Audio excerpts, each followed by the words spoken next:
ओम शांति। 15 जून 2023 की साकार मुरली है। बाबा बोले, मीठे बच्चे, सोई हुई तकदीर को जगाने का साधन है पढ़ाई। यह पढ़ाई ही सोर्स ऑफ इनकम है, जिससे 21 जन्मों के लिए तकदीर जग जाती है। आज का प्रश्न है, इस रूहानी कॉलेज की एक विशेषता सुनाओ जो दुनिया में किसी कॉलेज की नहीं हो सकती। उत्तर है, यही एक कॉलेज है जहाँ कोई मनुष्य गुरु टीचर नहीं है। स्वयं निराकार भगवान टीचर बनकर पढ़ाते हैं। यह ऐसा विचित्र बाप है जिसे अपना कोई चित्र नहीं, अपना कोई बाप व टीचर नहीं, और पढ़ाई भी ऐसी पढ़ाते जिससे 21 जन्मों के लिए तकदीर जग जाती है। उस पढ़ाई से तो एक जन्म की ही तकदीर बनती, इससे 21 जन्मों की बनती है। गीत बजा है, तकदीर जगाकर आई हूँ। ओम शांति। बाप बैठ बच्चों को समझाते हैं जो यहाँ तकदीर बनाने आए हैं। क्यों तकदीर को क्या हुआ है? तकदीर को लकीर लगी हुई है। भारत तकदीरवान था। भारतवासी देवी देवताएं थे। तकदीर जगी हुई थी। अभी भारतवासी नरक के मालिक हैं तो तकदीर बुझाई हुई है। यह कौन समझाते हैं? जो सभी की तकदीर बनाने वाला है, सबको दुखों से छुड़ाने वाला है, फिर सबको सुख देने वाला है। यह दुखधाम है। भारत 5000 वर्ष पहले सुखधाम था। सबकी तकदीर जगी हुई थी। अब तकदीर सोई हुई है। सारे मनुष्य सृष्टि की तकदीर जगाने वाला जरूर बेहद का बाप ही होगा। बाप रचयिता है। अब तुम जानते हो, भारत में सब मनुष्य सुखी थे। कौन से मनुष्य? ऐसे नहीं, सतयुग में इतने सब मनुष्य थे। पहले सतयुग में 9 लाख थे। देवी देवता धर्म की शुरुआत थी। यह सब बातें समझाने वाला है ज्ञान का सागर, मनुष्य सृष्टि का बीज रूप बाप। बच्चों से पूछेंगे, तुम्हारा बीज रचता कौन है? तो कहेंगे, मम्मा बाबा ने हमको रचा है। क्योंकि सब माँ बाप से ही जन्म लेते हैं।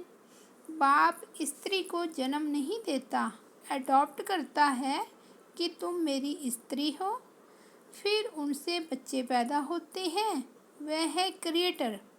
स्त्री को अडॉप्ट किया, कन्या पराये घर की थी, उनको अपनी पत्नी बनाते हैं। फिर जब बच्चे पैदा होते हैं तो बच्चे उनको माता पिता कहते हैं। वह है हद के माता पिता। बाप कन्या की शादी कराते हैं। पहले कन्या पवित्र है तो कितना मान होता है।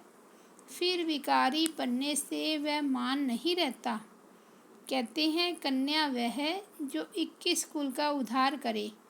अब बाप बैठ समझाते हैं कि ये जो ब्रह्मा कुमारियाँ हैं, यह इस समय भारतवासियों का 21 जन्म के लिए उद्धार करती हैं। ये सब कुमारियाँ हैं। भल शादी की हुई है, लेकिन ब्रह्मा कुमार कुमारियाँ बने तो भाई बहन हो गए ना। काम कटारी चला नहीं सकते। पवित्रता का मान तो है ना। सन्यासी पवित्र बनते हैं, उनका भी मान है ना। भारत में पवित्रता थी तो भारत सदा सुखी था, संपूर्ण निर्विकारी था। मंदिरों में जाकर गाते हैं, आप सर्वगुण संपन्न। तुम्हारा वास्तव में हिंदू धर्म नहीं है। हिंदुस्तान तो रहने का स्थान है। यूरोप में रहने वालों का धर्म यूरोपियन थोड़े ही कहेंगे। धर्म तो क्रिश्चियन है।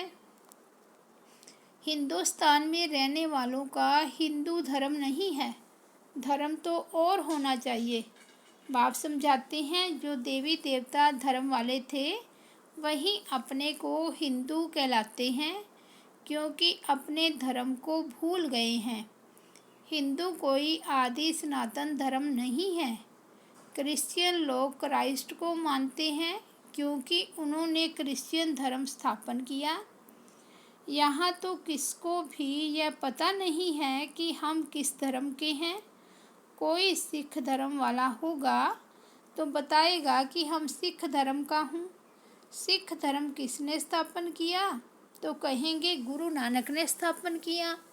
उन्होंने यह धर्म कैसे स्थापन किया यह फिर तुम जानते हो। कोई भी पतित आत्मा धर्म स्थापन कर ना सके। जो धर्म संस्थापक होते हैं वे पहले पहले पवित्र होते हैं, फिर अपवित्र शरीर में प्रवेश कर धर्म स्थापन करते हैं। जैसे गुरु नानक को तो बच्चे आदि थे, फिर उनमें पवित्र आत्मा ने प्रवेश कर सिख धर्म की स्थापना की। यह ब्रह्मा का भी पतित शरीर है तो उनमें ज्ञान सागर बाप आए हैं। तुम जानते हो हमारा वह बाप है। यह आत्मा कहती है अब तुम्हें आत्म अभिमानी बनना है। देह में आत्मा रहती है। जैसे कोई कहते हैं मैं मर्चेंट हूँ, यह आत्मा ने इस ऑर्गन्स द्वारा कहा। आत्मा कहती मैंने 84 जन्म पूरे किए। बाप बैठ समझाते हैं मैं हूँ तुम आत्माओं का बाप। मेरा अवतरण भारत में ही होता है। मुझे अपना शरीर नहीं है। ब्रह्मा विष्णु शंकर को भी अपना सूक्ष्म शरीर है। मेरा अवतरण भारत में ही होता है। यादगार में शिवलिंग दिखाते हैं लेकिन मेरा कोई इतना बड़ा रूप नहीं है। मैं हूँ स्टार, जैसे आत्मा स्टार है। आत्मा कोई बहुत बड़ी नहीं होती। चमकता है भरकुटी के बीच अजब सितारा। आत्मा बहुत छोटी है। लाइट का साक्षात्कार बहुत करके सफ़ेद होता है। अभी कितने करोड़ आत्माएं हैं। सतयुग में इतनी शरीरधारी आत्माएं नहीं होगी।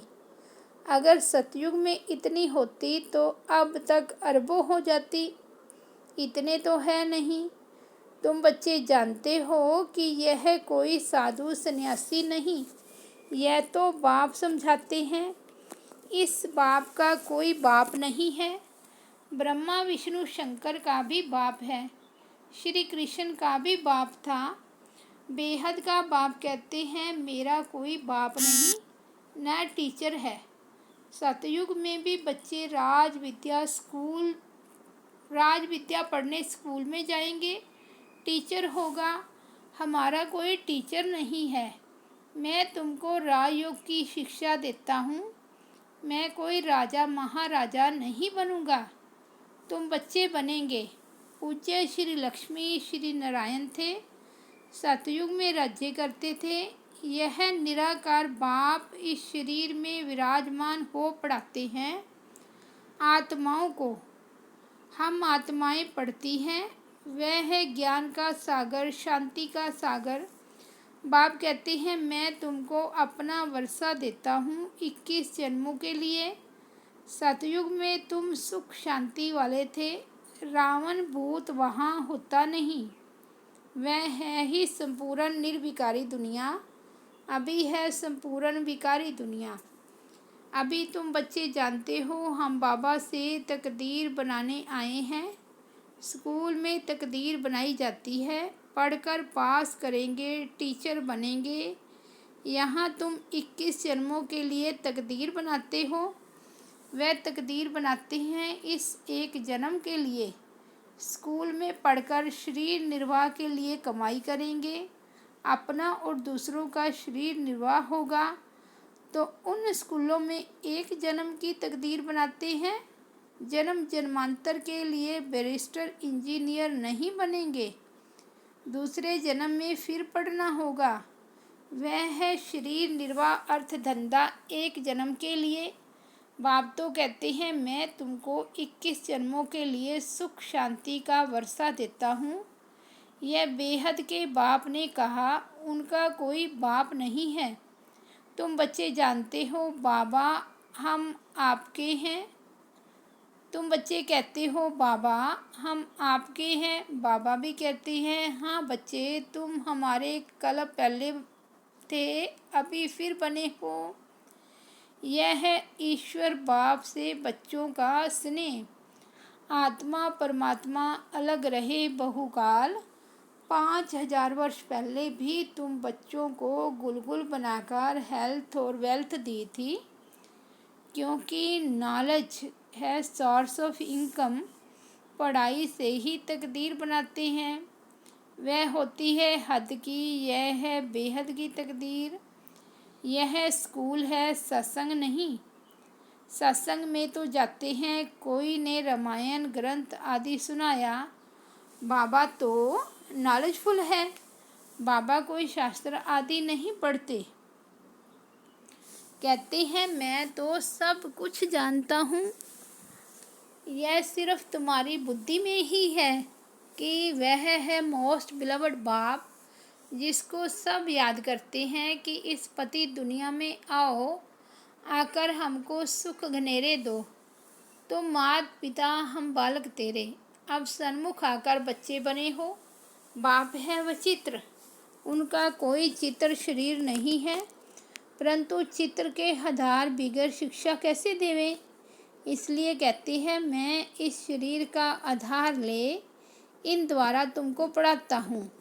तुम जानते हो हमको कोई मनुष्य गुरु टीचर नहीं पढ़ाते हैं। लिखा हुआ है भगवानोवाच, वह है निराकार ब्रह्मा देवताय नमः विष्णु देवताय नमः कहा जाता है। ब्रह्मा भगवान नहीं कहेंगे क्योंकि वह है सूक्ष्म वतनवासी। देवताएं हैं रचना, उनसे कोई वर्षा नहीं मिल सकता, तो फिर मनुष्य को वर्षा कैसे दे सकते। तो इन बातों को कोई समझ न सके। यह है गॉड फादरली कॉलेज। भगवान पढ़ाते हैं बच्चे मैं तुमको मनुष्य से देवी देवता बनाता हूँ, ऐसे और कोई कह ना सके। सन्यासी है ही निर्वृत्ति मार्ग के। सतयुग में तो प्रवृत्ति मार्ग में पवित्र देवी देवताएं थे। अब मैं फिर आया हूँ पतितों को पावन बनाने। जितना याद करेंगे उतना विकर्म विनाश होंगे। आत्मा ही पतित होती है, जैसे सोने में खाद पड़ती है फिर जेवर खाद वाला बनता है। आत्मा में भी खाद पड़ती है तो आयरन एस्ट बन जाती है। अब सभी तमो प्रधान है, फिर तुम आत्माएं सुंदर बनेगी तो शरीर भी सुंदर मिलेगा। सतयुग में तुम गोरे अर्थात सुंदर थे, फिर 84 जन्म लेते लेते श्याम अर्थात सांवरे बने हो, इसलिए कृष्ण को श्याम सुंदर कहते हैं। एक की तो बात नहीं है, सारी राजधानी गोरी सुंदर थी, अब श्याम बन गई है। आत्मा और शरीर दोनों ही रोगी बन गए हैं। तुम जानते हो हम सो पूज्य देवी देवता थे, माया ने पूज्य से पुजारी बनाया है। देवी देवता धर्म वाले धर्म भ्रष्ट कर्म भ्रष्ट हो गए हैं। देवताओं के आगे जाकर कहते हैं हम नीच पापी हैं, हमारे में कोई गुण नहीं है, हम कंगाल दुखी हैं। भारत में देवी देवताओं का राज्य था, भारत सिरताज था, अब तो प्रजा का प्रजा पर राज्य है। बाप को जानते नहीं, यह तो जानते हो इस पुरानी दुनिया का विनाश होना है। गाया जाता है विनाश काले विपरीत बुद्धि किसकी, यादवों और कौरवों की, जो बाप को नहीं जानते। भगवानोवाच तुम्हारी तकदीर जो डूबी हुई थी वह अब जग चुकी है। तकदीर बन जाने की यह पढ़ाई है। स्वर्ग का मालिक तो स्वर्ग की स्थापना करने वाला ही बनाएगा। स्वर्ग की स्थापना करने वाला है हेवनली गॉड फादर।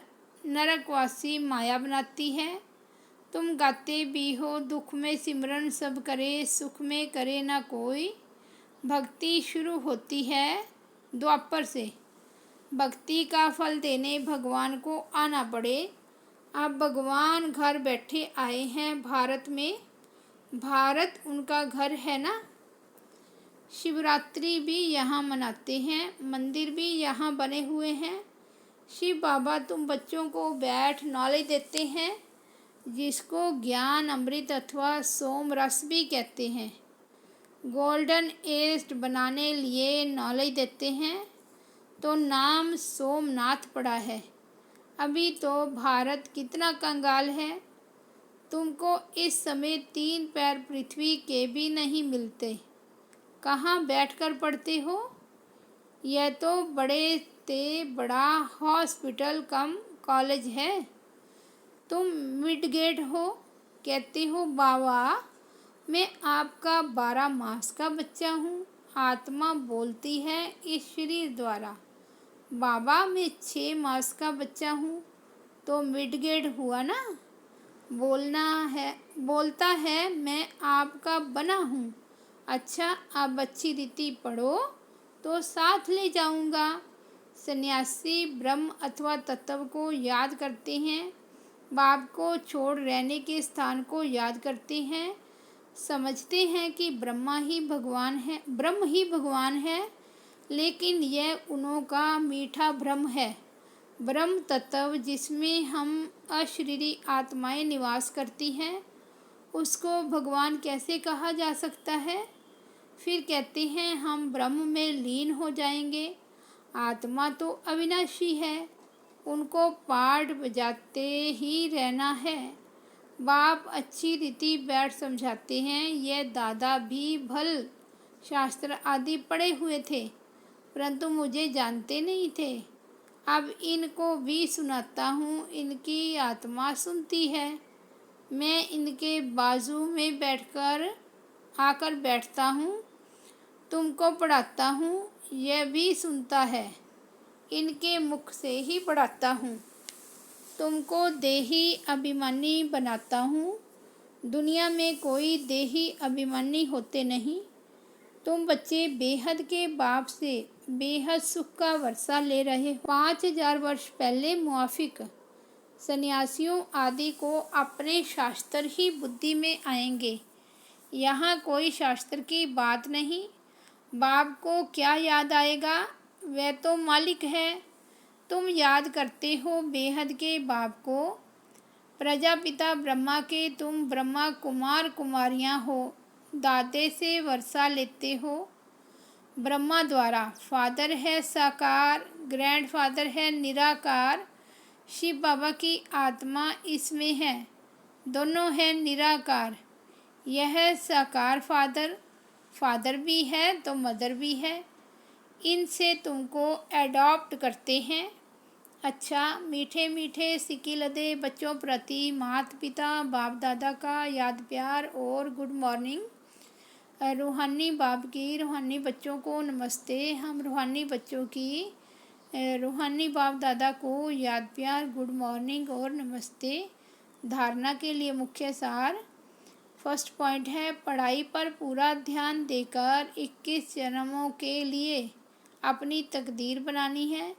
एक बाप की मत पर चल अपना खाना आबाद करना है।